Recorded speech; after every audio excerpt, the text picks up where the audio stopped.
Traditional druid's power comes from a weaving of spells, prepared lists, limited slots, carefully chosen moments of impact. The Embodimancer rejects that structure entirely. This is a custom class built around a simple premise. If you remove spellcasting, what does a character gain in return? The answer here isn't utility magic or delicate finesse, it's embodiment. The Embodimancer is a shapeshifting class first and foremost, not a caster that occasionally transforms, but a character whose entire identity is built around changing form to meet the demands of the moment. Every feature, every resource, and every progression choice feeds into that core. There are no spells to prepare, no slots to conserve, no verbal components or arcane gestures. Instead, the Embodimancer survives, adapts, and overcomes through physical transformation. As the class advances, it gains access to a wide range of distinct shapeshifts, each of its own role, strengths, and tactical purpose.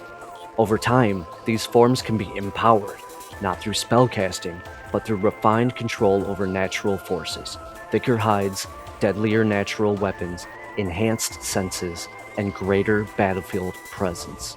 Mechanically, this makes the Embodimancer a frontline class. It functions as a tank and protector, controlling space, absorbing punishment, and anchoring the party where it matters most. While others rely on concentration and limited resources, the Embodimancer relies on durability, positioning, and adaptability.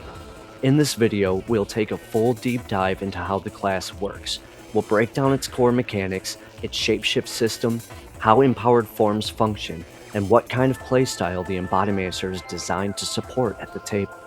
Because this isn't a class casting spells in different shapes. It's about committing to the idea that your body, how it changes, how it endures, and how it protects, is the build.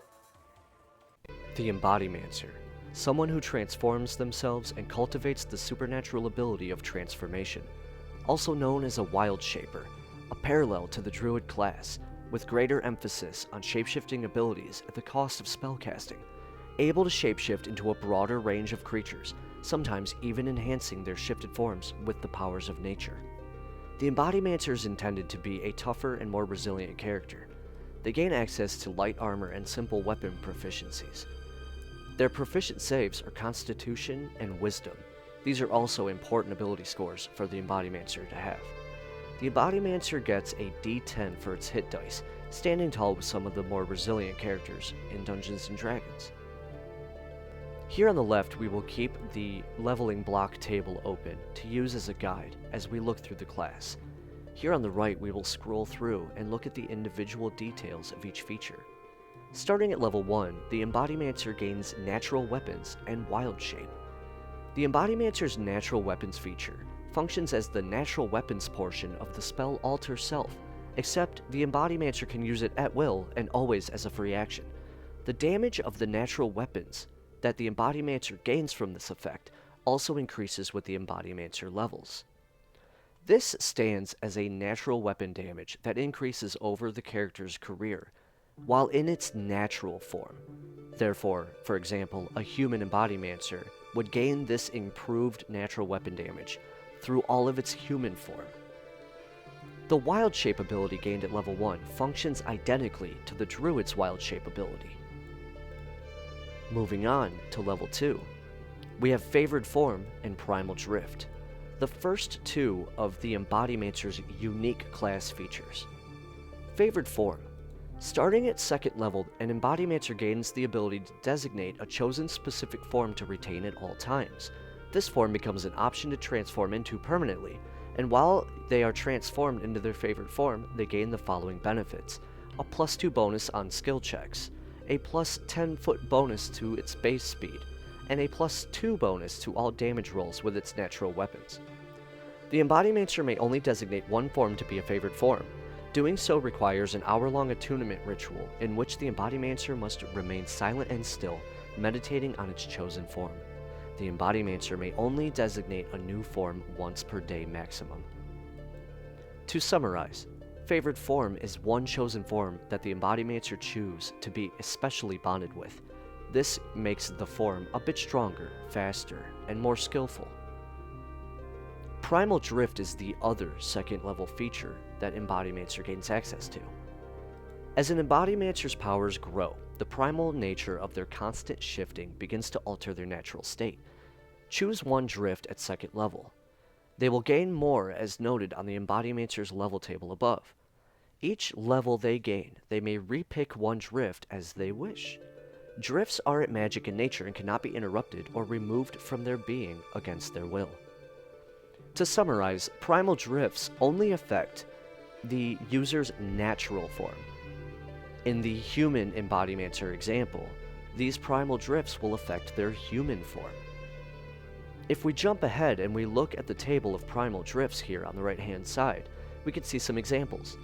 At lower levels, we see things like an elongated tail, night sight, or drake breath. As we climb further in levels, we have things like elongated legs, suckered skin, toxicity, ink glands, a wicked stinger, a deadly leap, or even monstrous regeneration. These features represent the Embodimancer's permanent shifting that is affecting its natural state as it uses its other abilities. Moving on to level 3, we see Wild Infusion. This is one of the core mechanics of the Embodimancer. Beginning at 3rd level, an Embodimancer begins to learn new ways of fine-tuning its transformed states. Choose 2 infusions from the table below. You may utilize each infusion once, and you regain use of all of your infusions on a short or long rest. You will gain more infusions based on the Embodimancer level chart above. Each infusion gained after the first 2 may be used once each, and you regain them on a short or long rest as well. Wild infusions are sort of filters or extra special features that you can infuse into your shapeshifted forms when you use them. Each infusion that you know can only be used once per short or long rest.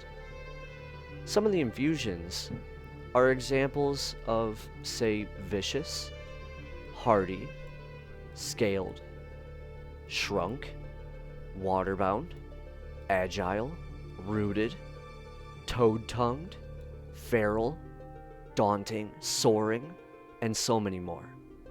Some of them have level requirements, of course, but these infusions work in this way. In the example of the human Embodimancer, say their preferred form is a bear. When they become their bear form after level 3 and they have their wild infusions, they could apply these infusions to their bear form as they take it, becoming, say, a scaled bear or a quick bear.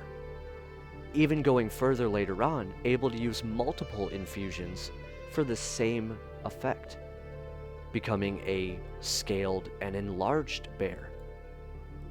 This allows the Embodimancer to custom, fine-tune, and enhance its shape-shifted forms, and is one of the core features of the class. Moving on to level 4, we see an ability score improvement and a wild shape improvement. The ability score improvement functions as any other class in D&D and is pretty standard to most classes. The wild shape improvement, at 4th level and again at level 8, an Embodimancer's wild shape improves in various ways. Most importantly, at 4th level, the wild shape challenge rating limit changes to 1/3 of the Embodimancer's level rounded down. This is a huge feature.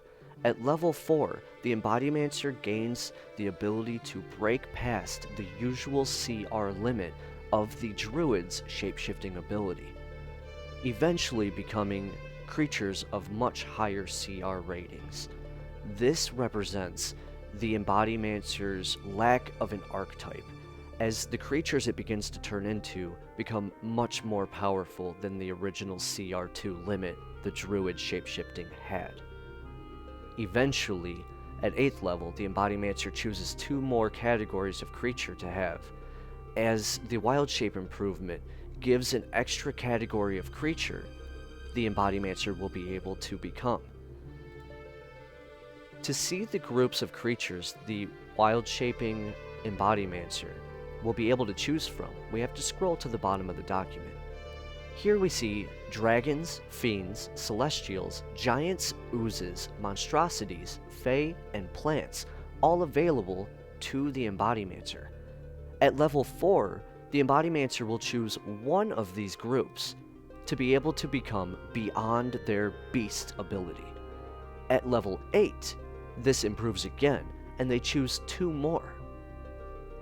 The Embodimancer may choose to become oozes, or dragons, or celestials along its career path, representing its improved transforming abilities. At level 5, we see another unique ability, Wild Mimicry.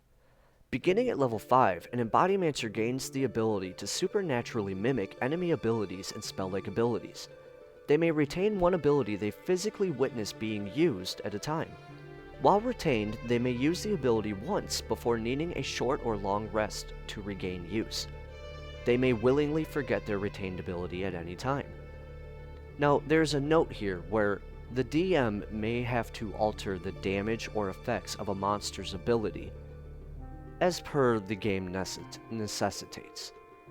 But what this ability does is allows the Embodimancer to retain an enemy ability, such as, say, a dragon turtle's steam breath attack, and use it once per short or long rest.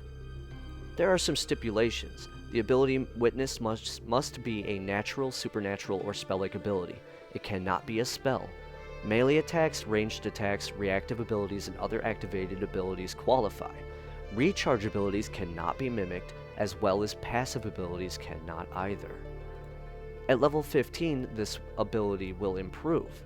They will gain the ability to retain up to 3 total abilities that they have witnessed. Moving through, after level 5, we see Primal Drift come in again for the second time, and a second Wild Infusion. Level 7 is an empty level. Level 8, we gain the Wild Shape improvement and another ability score improvement.